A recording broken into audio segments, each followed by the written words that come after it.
কাজ, ক্ষমতা, শক্তি এই শব্দগুলো তো আমরা সারাদিনই বলি, তাই না? কিন্তু ফিজিক্সের চোখে এগুলোর মানে কিন্তু একদম অন্যরকম আর অনেক গভীর। চলুন আজকে এই ধারণাগুলোর পেছনে যে দারুণ বিজ্ঞানটা লুকিয়ে আছে সেটা একটু ঘেঁটে দেখা যাক। আচ্ছা, এই পুরো ব্যাপারটা বোঝার জন্য চলুন একটা ছোট সাধারণ গল্প দিয়ে শুরু করা যাক। কিন্তু বলে রাখি, এর উত্তরটা কিন্তু বেশ চমকে দেওয়ার মতো। আর এই প্রশ্নটাই, এটাই হতে চলেছে আমাদের আজকের মূল রহস্য। তো ফিজিক্সে কাজ বলতে আমরা সোজাসাপটা কি বুঝি? কাজ মানে হলো বল আর সরণের গুণফল। একদম সিম্পল। কিন্তু বাস্তব জীবনে গল্পটা এত সহজ না। এটা তো সবই শুরু। কিন্তু ধরুন আপনি একটা ট্রলি ব্যাগ টেনে নিয়ে যাচ্ছেন, তখন কি হয়? আপনি তো বল প্রয়োগ করছেন একটা অ্যাঙ্গেলে, তাই না? কিন্তু ব্যাগটা তো সোজা সামনের দিকে যাচ্ছে। এখানেই আমাদের ওই সহজ ধারণাটা একটা চ্যালেঞ্জের মুখে পড়ে। বোঝা যাচ্ছে বল আর সরণ যখন একই দিকে না থাকে, তখন অ্যাঙ্গেল বা কোণটা একটা বিরাট ফ্যাক্টর হয়ে দাঁড়ায়। এই ব্যাপারটা বোঝার একটা খুব মজার উপায় আছে। ভাবুন তো, ব্যাগের হাতলটা ঠিক ওপর থেকে একটা টর্চ লাইট জ্বালানো হলো। মাটিতে যে ছায়াটা পড়বে সেটাই হলো আসল কার্যকরী সরণ। তার মানে বল যেদিকে দেওয়া হচ্ছে, সরণের শুধু সেই অংশটুকুই কিন্তু কাজ হিসাবে গোনা হবে। দারুণ না? আর এই ছায়ার ধারণাটাই আমাদের নিয়ে আসে কাজের আসল এবং সম্পূর্ণ ফর্মুলাতে, W = Fs cos θ।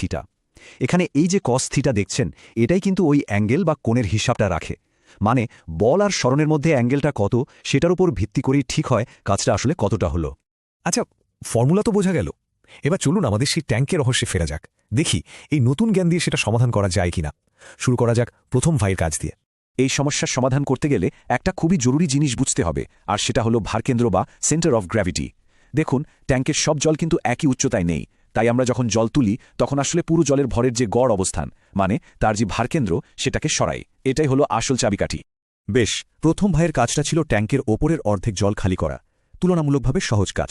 তো তার কাজের হিসাবটা কি দাঁড়াবে? তাকে সরাতে হয়েছে মোট জলের অর্ধেক, মানে m/2 ভরের জল। আর এই ওপরের অর্ধেক জলের ভারকেন্দ্রটা কোথায়? ঠিক ট্যাঙ্কের ওপর থেকে 1/4 বা h/4 গভীরে। সোজা হিসাব। এবার আসা যাক দ্বিতীয় ভাইয়ের কথায়। তার কাজটা কিন্তু বেশ কঠিন, কারণ তাকে খালি করতে হয়েছে ট্যাঙ্কের একেবারে নিচের অর্ধেকটা। এখন প্রশ্ন হলো, কেন তার কাজটা বেশি কঠিন?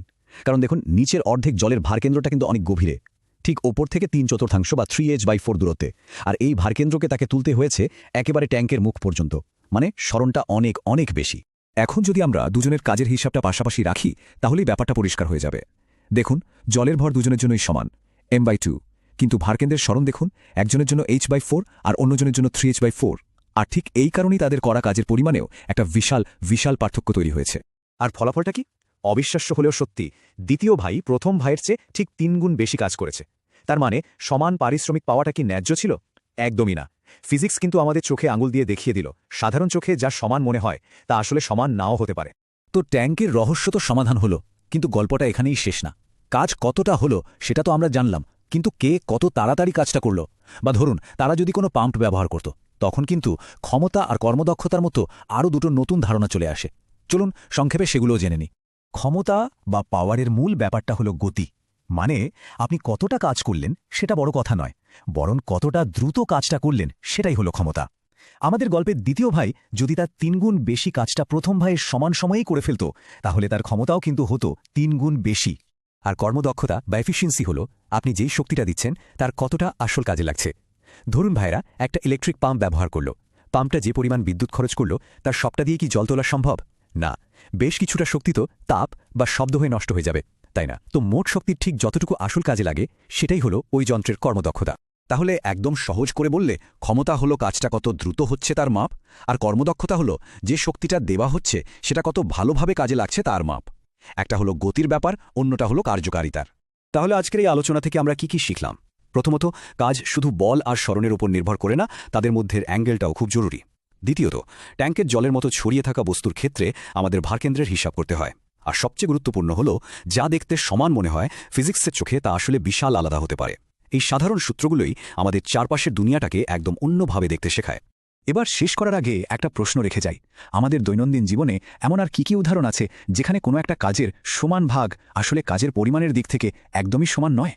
একটু ভাবুন তো, উত্তরগুলো কিন্তু বেশ চমকে দেওয়ার মতো হতে পারে।